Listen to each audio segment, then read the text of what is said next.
In my opinion, safety committees are one of the hardest things to get right. We know that there are benefits to having one, but the amount of work they take, it almost feels like they're just not worth it. Over and over again, you keep trying, but in the end, it's still the safety manager show where you walk away with a super long to-do list that is like twice as big as when you walked in. A lot of times, I used to dread going to the safety committee meeting because I was like, I don't want any more work. Well, my friend, maybe it's because you didn't start it with the right structure. So stick around and let me share a few things with you. Hey there, safety friends. Welcome to the Safety Geek podcast. I'm Bri Sargent, CSP and 20-year safety professional.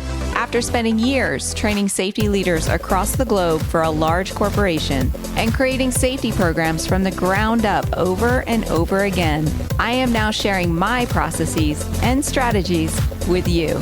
At the Safety Geek, you will learn how to manage an effective safety program that increases your management support and employee engagement, all the while helping you elevate your position and move up in your career. If you're ready to step into the role of a safety influencer and leader, you're in the right place. Let's get to it. Hello, and welcome to the Safety Geek podcast. This is Bri, your number one safety geek, and I am super excited to be here with you today. Safety committees. These used to be the bane of my existence. But what I did is I actually sought out the best safety committees and learned how to do this the absolute right way. So today's question comes from Randall. And his question was actually a 2 or 3-parter. So I will likely have a follow-up episode and I'll be working on a complimentary course as well, but that's like a year off from now. So in the meantime, if you have a question like Randall did, you can always email me at support@thesafetygeek.com. I will get that and I will add it to my list, just like Randall sent me this one. He asked about a lot of things about safety committees, but I'm going to start off with the foundation, which is, what is a committee charter? I'm going to start off with the foundation of your committee, which is the committee charter. And he did ask me to kind of speak about committee charters. And I will tell you, a lot of times people will start a safety committee and they won't have a charter. So having a charter is not necessarily a necessity. I was going to change my wording there, but not necessarily a necessity.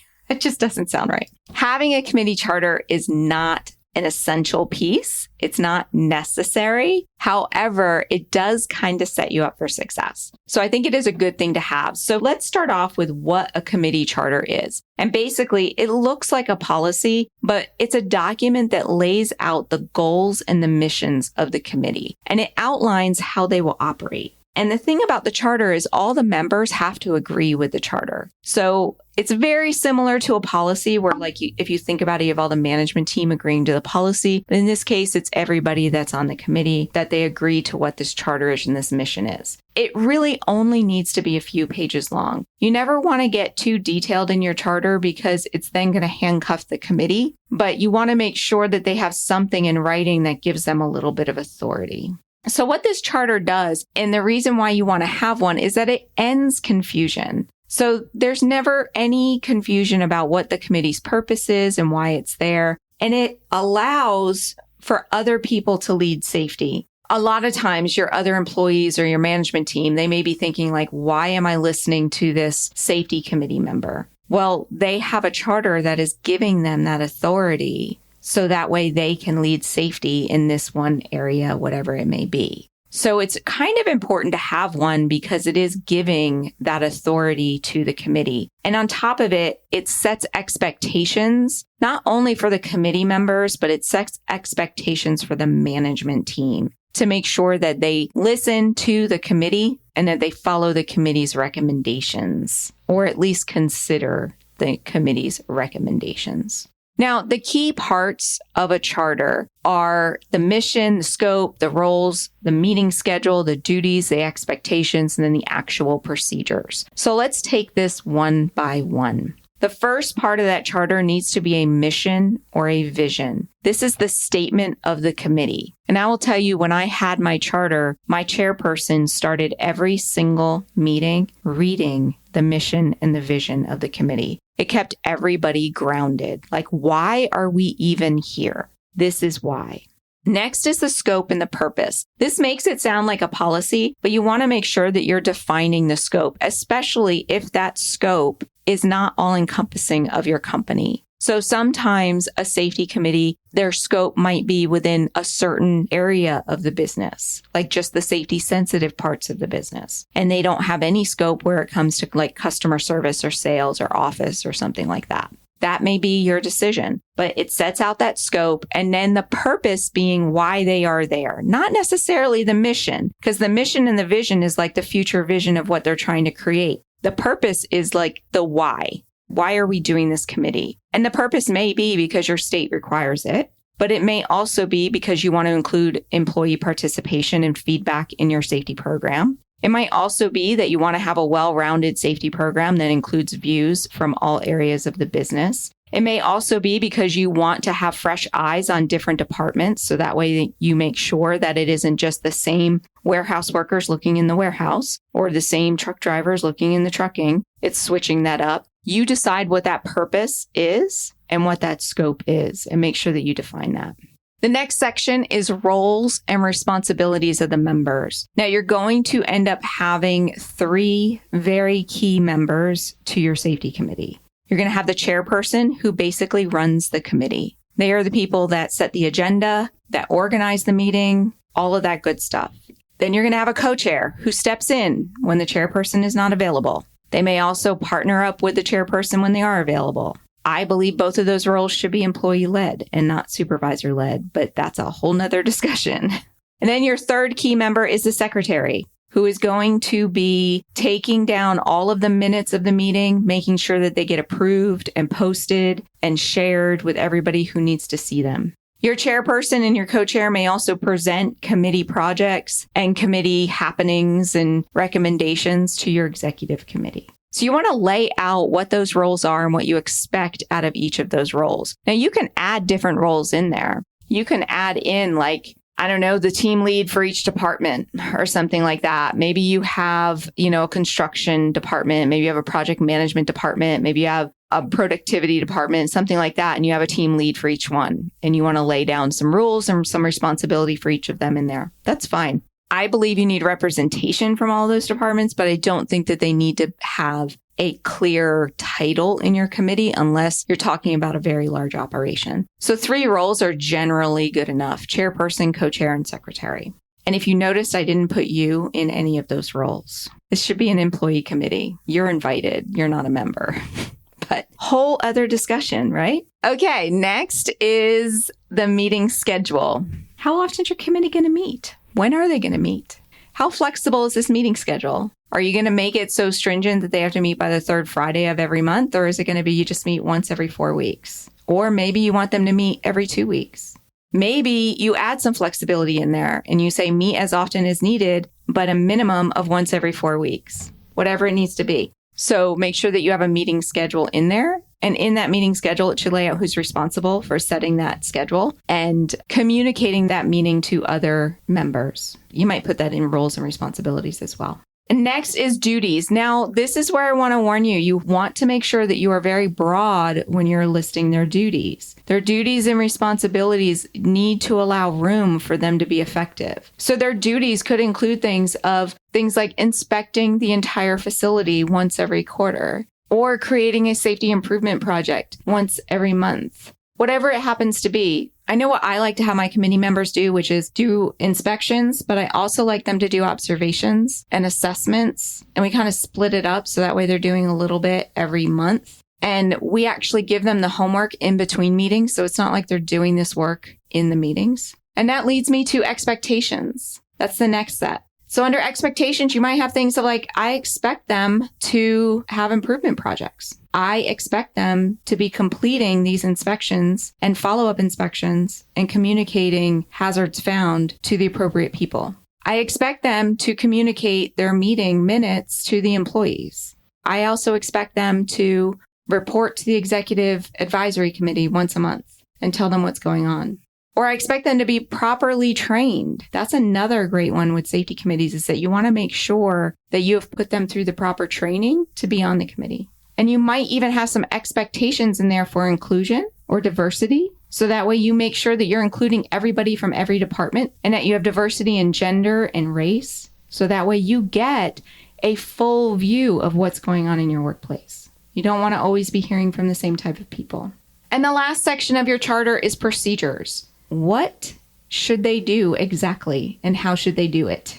So a policy or the beginning of the charter is saying the why and expectations. Now let's get down to the nitty gritty. What inspection forms are they filling out? How are they reporting hazards? What exact training is to be done? How often is that training going to be done? How do they communicate their findings? How do they follow up on their findings? How do they get approval for their improvement projects? Have some procedures in there. They don't have to be super detailed, but you want to have some procedures in there that give them something to make sure that they have a path to follow and that they're not confused. And it's very clear what you expect out of them. Now, once it is written, because you can write a beautiful charter, you have to make sure it gets approved. So that is step number one. And what I teach you in Safety Management Academy is to make sure that you're always creating a communication cadence that creates management support. That's that executive advisory committee I mentioned. So make sure that once this charter is written, the safety committee approves it first. So make sure that they agree with it, or at least the current members agree with it. And then it goes up the chain. And you have to make sure that your executive team agrees with it as well. Otherwise, it's an ineffective charter. You've got to have approval from your management team before you move forward. And that's another thing I didn't mention in expectations and procedures is how you change members. How often are you going to change members? You want to have that in there. And I'll get into this in a further episode, but I don't believe in ever switching out your committee 100% all the time. You should set up a process where only a portion of the committee gets changed out. So that way you're constantly training new committee members, but you're getting new opinions all the time, but you're not starting from scratch over and over again either. Alrighty, now that you have your charter approved, your committee has approved it, everybody has signed off on it. We all love a good sign-off sheet, right? How are you going to use this charter? Step number one is it's a training tool because every new member coming into your committee needs to be trained. So there is your number one tool is they need to make sure that they know how they're expected to follow in the committee. Number two is you're going to want to share it with all levels of management. Now, your executive management should have already approved it, but you want to make sure that they understand it. And you don't just want to email this out and go, oh, here's the safety committee charter, because nobody is going to read it. So you want to make sure that they fully understand it, that they understand the authority, that they understand the duties, that they understand the expectations. So have a manager training, have everybody in a room and face to face. You really go over this with them. And then make sure that you're sharing it with these team members regularly, those team members on your safety committee regularly, because they're going to forget what their mission is, especially when they're not seeing traction on a lot of the stuff that they're wanting to get done. Because that's inevitably going to happen. So that's why I always had my chairperson read the mission and vision. Bring everybody back to center before the start of the meeting. Let them know exactly why they are there and why they are so important.